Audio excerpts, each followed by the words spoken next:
how many of you are familiar with kirtan? And can you hear me? How many can hear me and know kirtan? Well, welcome. We'll have a little kirtan, and that means singing these sacred sounds. Music is the universal language. Can you hear me okay? Yes. Anywhere you go in the world, if you set up a rhythm section, I guarantee you people will come and dance.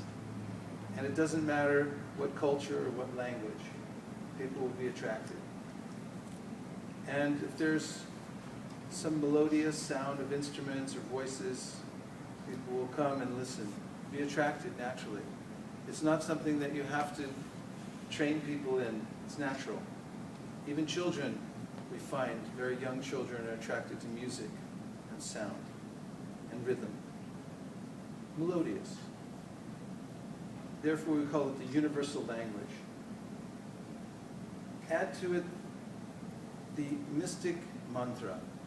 Man means mind and tra means to deliver. The mind is fraught with anxieties all day long, thinking of what I should have done and thinking what might happen. Right? Or is it just me? The mantra delivers the mind from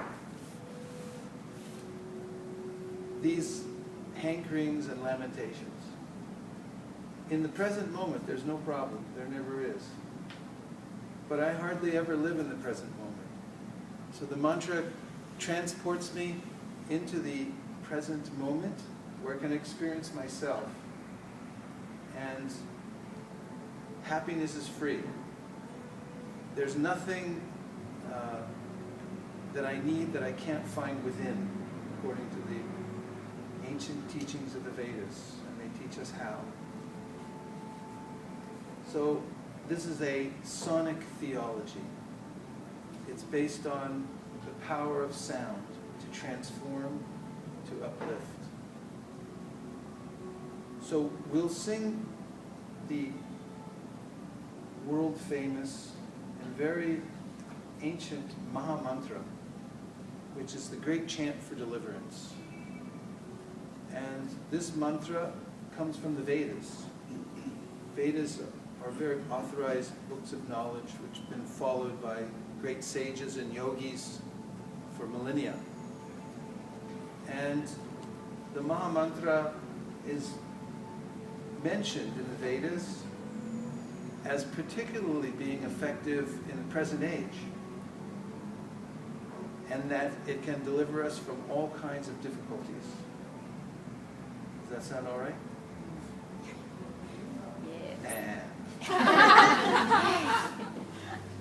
So this is called the Maha Mantra, and do we have any cards with the mantra on it, in case somebody doesn't? Mantra card? I have a few here in my pocket.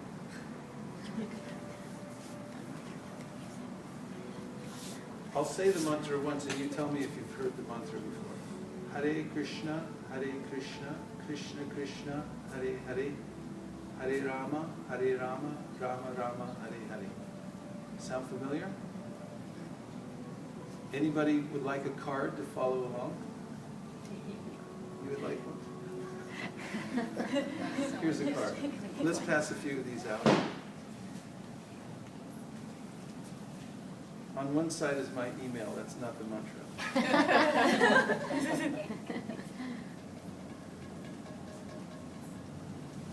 The language of the mantra is, "O my Lord, O energy of the Lord, please engage me in your service. Because for so long I've served my senses, which are like bad masters. They've never given me time off, they've never given me mercy, and I've never even questioned them. I just do whatever they say. But now I'm upgrading my employer. I am looking towards a higher master, and therefore I'm calling out this mantra. Hare Krishna, Krishna Krishna.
Let's try another experiment. Maybe we can move up just a little bit more from the back. Just a little bit. 7.2 inches. Give me that much. I am vegetarian. Well, I'll meet you halfway.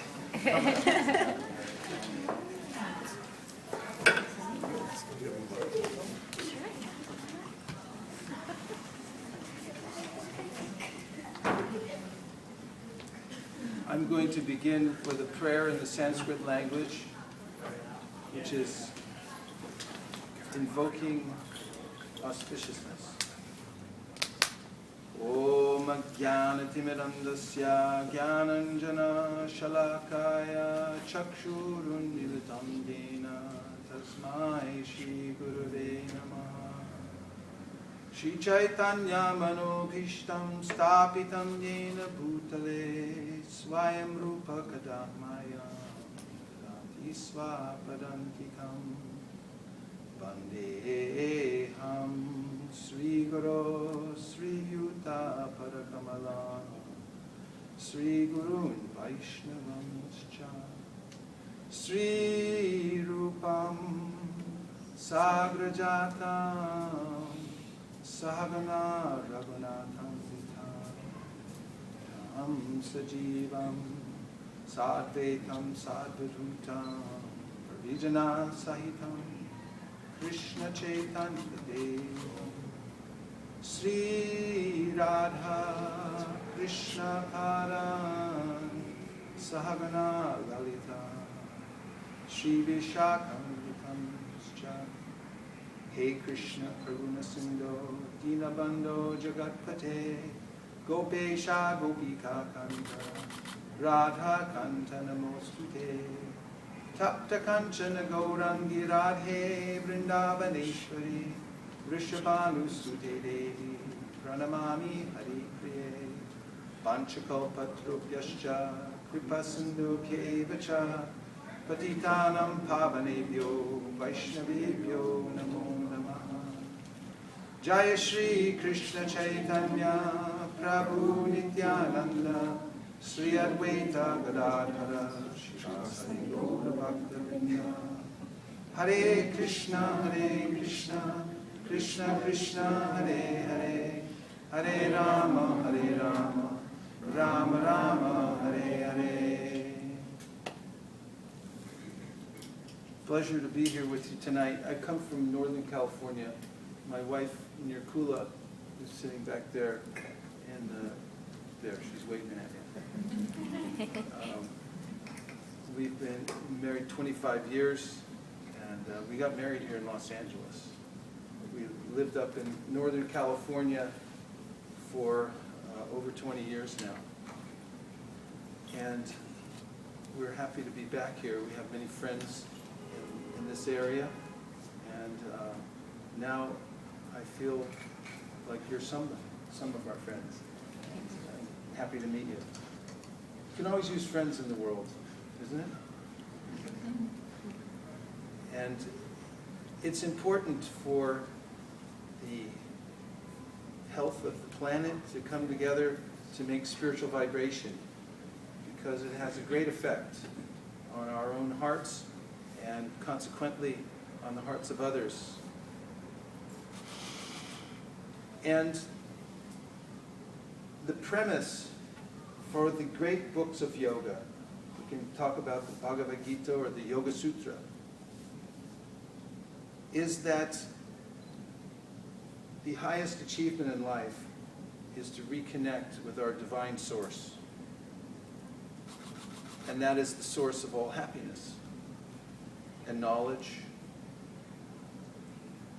And one of the other basic principles of all the teachings in yoga is that we are not a physical body. We are something beyond the body. The body sometimes is referred to as a yantra, which means a machine, just like a car. Any of you drive a car? Who's a car? You kind of have to here in Los Angeles. That's a yantra. And so is this body. When you eat food, do you have any idea how it's digested? Be honest. Do you? When you eat food, do you know how it's being distributed, the nutrients, to the rest of your body? Have you thought about it lately? Or do you just eat? I know I do. Just eat and it's taken care of automatically. And what to speak of the workings of all the different organs in the body? I really have no idea how they're going on. But they cycle through, just as if there was a very sophisticated dishwasher. You turn it on and it goes. And this body is very mechanical. It's biological, but it's mechanical. So the Yoga Sutra, Patanjali, in the Bhagavad Gita, Krishna says, you're not the body. You're something beyond the body. And that just by stimulating the senses, I can't be happy. You want me to prove it? No? Yes. Okay. You talked me into it. Well, let's examine where real happiness comes from. Anyone here live in a house or an apartment? Anyone wish they had a bigger house or apartment? Yes, okay. What is your name? Laura. Laura, okay, Laura. My name's Vaish. Nice to meet you. Laura, let's say we're going to give Laura the biggest house in Los Angeles. I'm not sure how big that would be, but probably bigger than Walmart. And we'll give her the biggest house in Los Angeles, and let's just throw in, for good measure, any kind of fancy thing that we think she might like. Can you name some things? A popcorn machine. A popcorn machine? Yes. And we'll take any suggestion. It just can't be anything that's alive. Well, I don't want a popcorn machine. Let's take a high-powered juicer, though. Just pretend for now. Okay. Just pretend for now that you have unlimited material desires. I know it's not true, but you're. So what else can we give her? Steam A room. bowling alley. A steam room, bowling alley, come on. Ferrari. Ferrari. How about 10 Ferraris? Okay, every different color. What else? Give her more stuff. Vitamix. A zip Vitamix. line. A What zip else? line. A what? A zip line. A zip line. Swimming Harley pool. Davidson, swimming pool, Airplane. wardrobe, all the clothes you can get in Los Angeles. What else? Helicopter. Helicopter, yes. Huh? A lake. A lake. Lake. She A can waterfall. have a lake, a waterfall. Yeah. What is a lake? We will give her, what is it? I was just joking. Is a lake like alive? Are there fish in that lake? No fish, we can't have fish, No fish. and we can't have, no. An amusement park. No. We're giving her amusement park. we'll Roller give her the coaster. amusement park. A roller coaster she can have. Read the house. Just no living entities. Nothing alive. Just look around for a minute and see if people are alive. What do you think? No dead bodies in here, right? Okay, so now Laura is in her house. She has 10 Ferraris. She has motorcycles and lakes and roller coasters. And how long? Let's just say she was a materialist. She's a yogini, but so I'm doubting that she would like all these things, but let's just say she was a big materialist and she really wanted to enjoy the world, and she had all these things. No other living entities. How long do you think she would be happy? Let's ask Laura. 10 minutes. 10 minutes. Okay, that's the record. Let's give her a hand.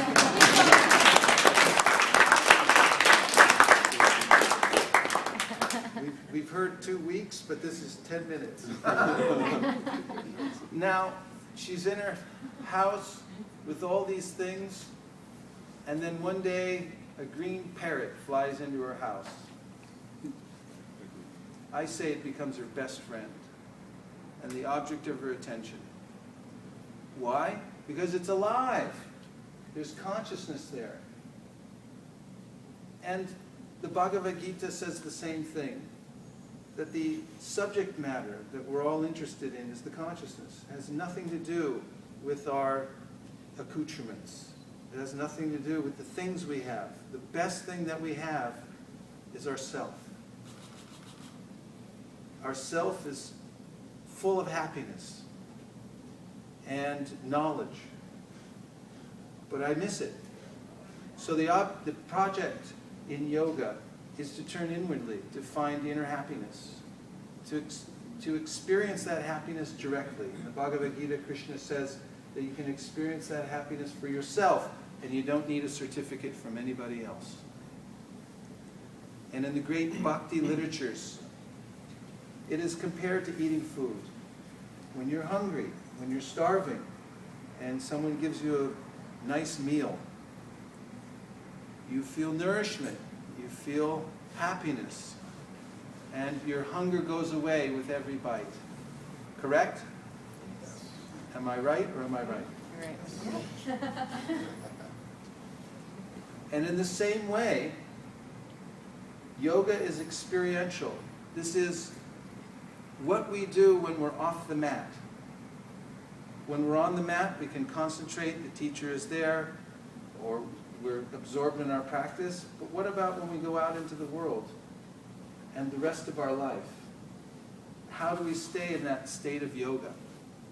That state of connection with the higher self, where we actually feel complete satisfaction all the time. That is the subject of the Bhagavad Gita and of the Yoga Sutra. So there's a process to experience that for oneself. And it's a natural process. It's a process of going to the homeland. Home is where the heart is. Everyone wants to go home. Travelers feel weary, and when you're on the road traveling, you get what you get. But when you get home, you get what you want. And that's what we want. We want full satisfaction. When I was in Muir Woods, which is a beautiful redwood forest in Northern California, one of the last rare groves of old growth redwood, I was walking with some friends who were visiting from Hungary, and we met a ranger in the park who is down by the stream which runs through the forest. And he had a bucket, and he had some long tweezers that he was using to pull from the stream what he called micro trash. You know what micro trash is? Little pieces of trash. And we went over to talk to him. He was a volunteer ranger. And we asked him what he was doing and why he was doing it. And he said that people come to the bridge, there's a little bridge over the stream, and they throw pennies in. And sometimes, unfortunately, they also spit their gum in the water. And he said, it ruins the navigation system for the fish. So we got interested. We said, navigation? Fish? What are you talking about?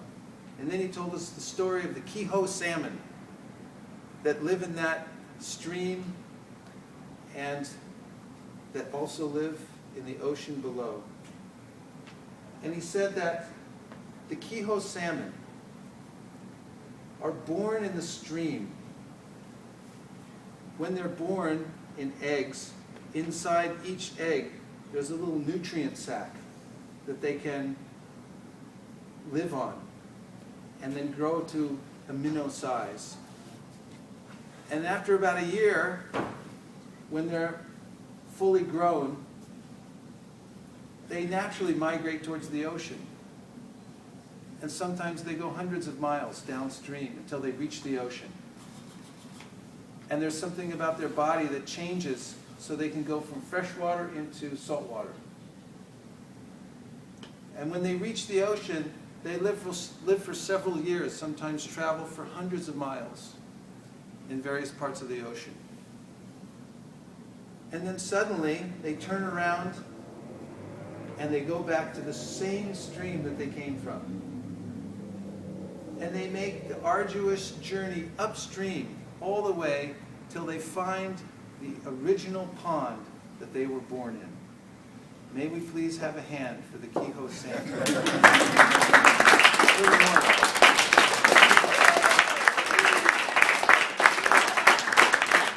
Yeah, give it up for the Kehoe salmon.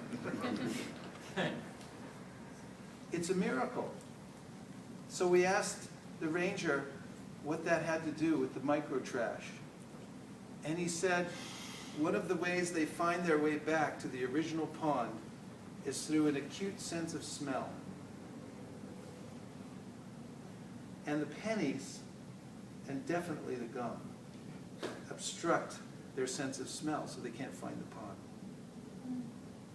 So when we heard that, my friends and I, we discussed how it relates to this journey back to the homeland of the heart. And that is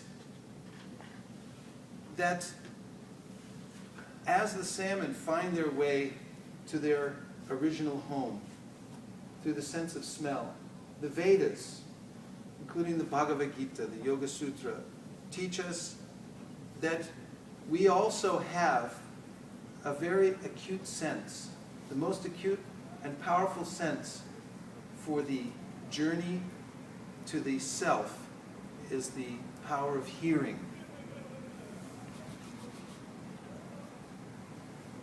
By using the sense of hearing, what is called transcendental sound, we actually reawaken. We can see the path clearly back to our original home, the homeland of the heart, where we feel complete satisfaction and happiness. The first prayer that I sang tonight in Sanskrit says that I was born into darkness and I can't find my way. But someone has given me the way home through transcendental sound. And by following that sound, I'm finding my way home and feeling complete satisfaction in the homeland of the heart. This is sonic theology, the process through hearing the mantra. We actually reawaken and instinctively find our way back to that original homeland of the heart where there's complete satisfaction and happiness. Another lesson was that we should not pollute the stream. This is one of the tenets of yoga.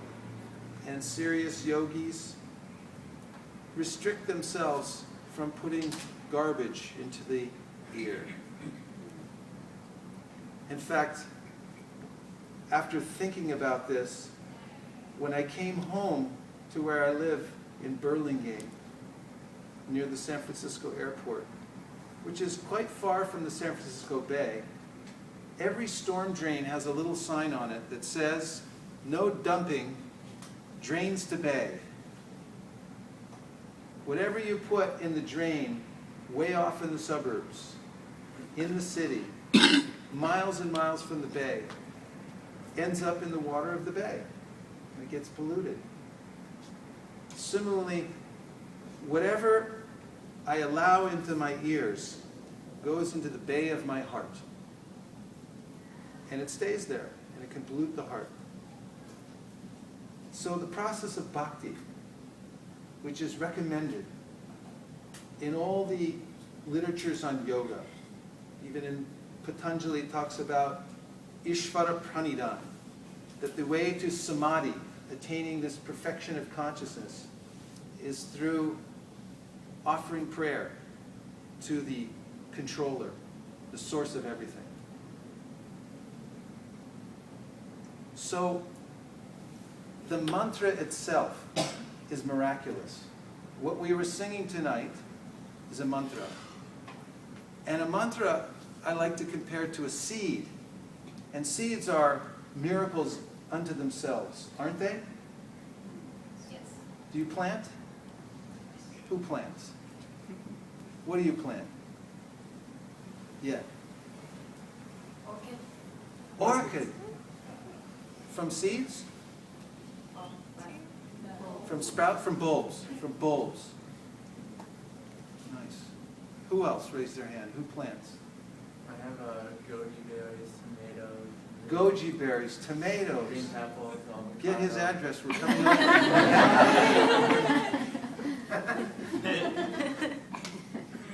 Are they from seeds?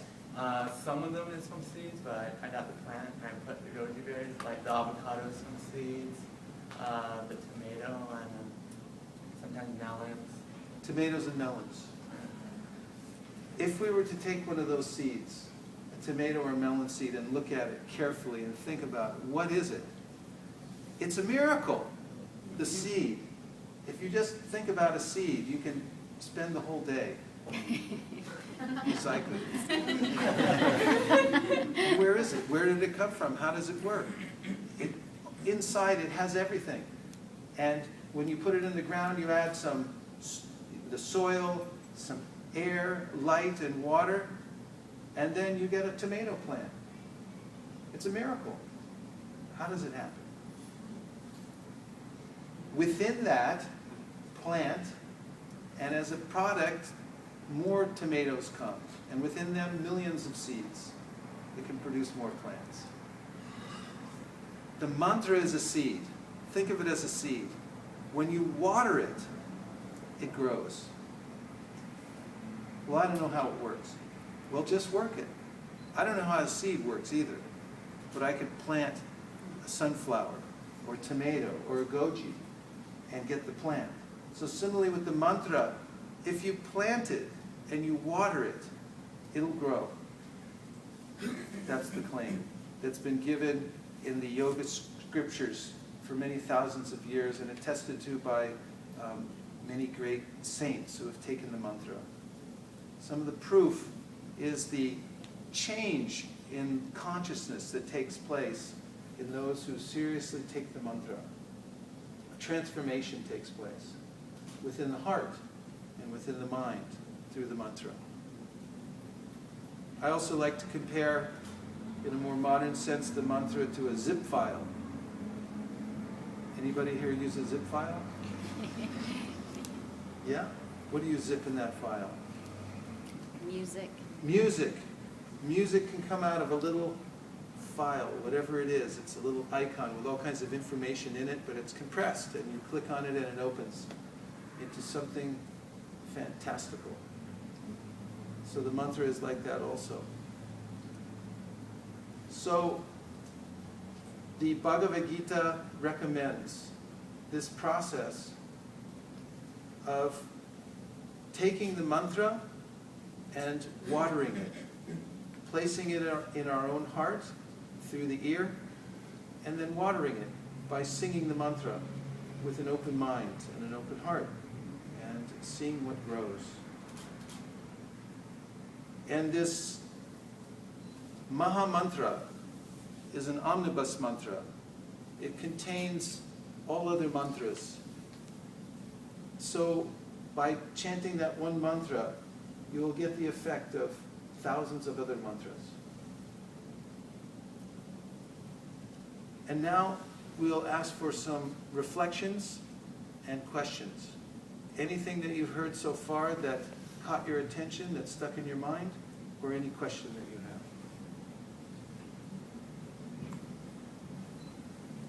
Reflection means one thing that stuck. So if you walk out the door and someone grabs you by the arm and says, what was going on in there? What did you hear? What did you learn? The one thing that you would say. Don't pollute the stream. Don't pollute the stream. Okay. Yes, the Upanishads, part of the Vedas, say that there's only two kinds of sound in this world, spiritual sound and material sound. And there's a vastly different effect from ingesting them. Yes? So is there ever a point if your consciousness gets so pure that if you were to hear material sound, that it wouldn't be polluted? Or no? You always want to hear? Yes, it's an excellent question. In the Bhagavad Gita, Krishna talks about the lotus that grows out of the mud and the water, but it never touches the mud or the water. And in order to understand that analogy, one has to look at a lotus, because it lives so gracefully in the water that practically you can see, even though it's mingling with the water, it doesn't become waterlogged. It doesn't even touch the water practically. It has fibers on its surface, so the water simply beads off and doesn't come in contact with the leaf.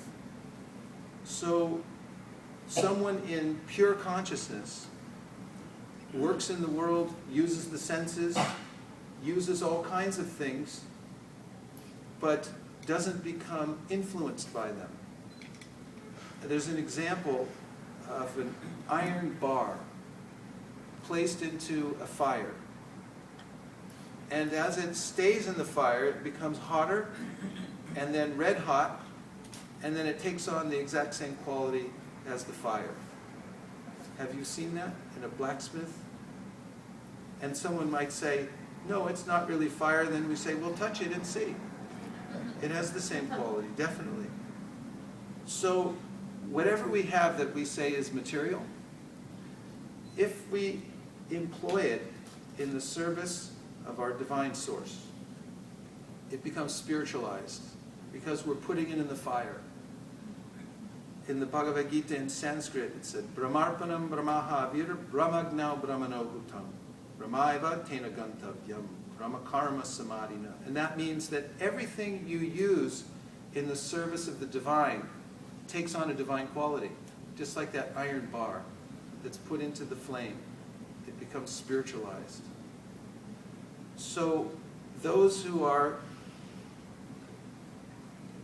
whose attention is aimed inwardly, whose goal in life is inward, are able to take many things from the so-called outer world environment, all types of things, and see them in relationship with the divine source, never out of touch. In fact, in the Srimad Bhagavatam, which is one of the very advanced literatures on bhakti, there's a description of a great advanced yogi who is simply wandering in the wilderness, and one day a king named Yadu meets him and asks him, how did you become so enlightened?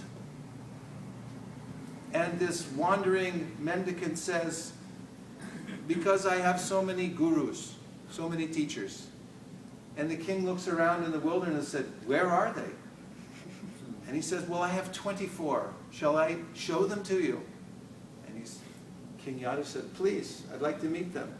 So he begins to name the tree, the mountain, the Karari hawk, the arrow maker, the prostitute.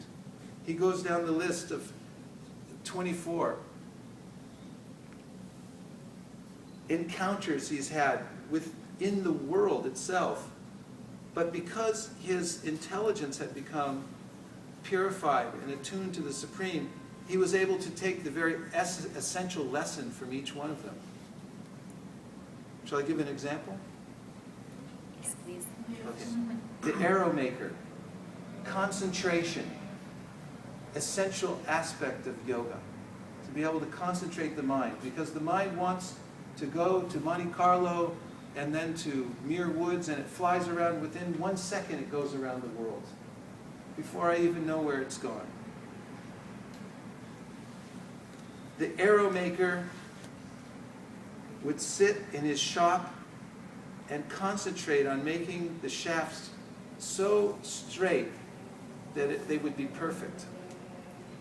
And one day, as he was sitting in his shop, the king and his retinue came to town. That means elephants, sword swallowers, jugglers, big bands, palanquins,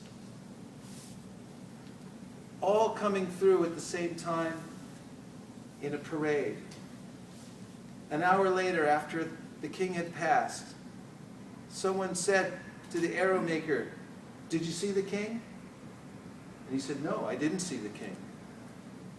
He said, "He was just here." And he said, "I didn't notice." He was so focused on making his arrow straight that he didn't notice the king. The Karari hawk teaches detachment.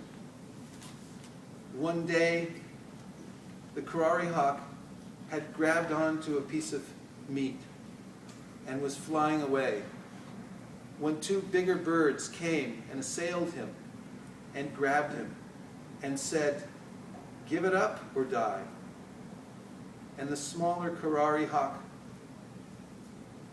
dropped the meat and flew away. And in that instant, the yogi saw that detachment is valuable. Why hold on to things that are dragging me down? That are, if I'm running away from someone and I have to cross a stream, do I leave my gold on this side or do I try to make it across with the gold? Detachment. In this way, 24 different gurus from nature he saw. In the tree, he saw tolerance, that the tree gives to anyone who comes and never complains, even when he's cut down. So, someone whose intelligence and has become purified and whose aim is inward can take lessons from everywhere and interact with the world in such a way as not to become contaminated.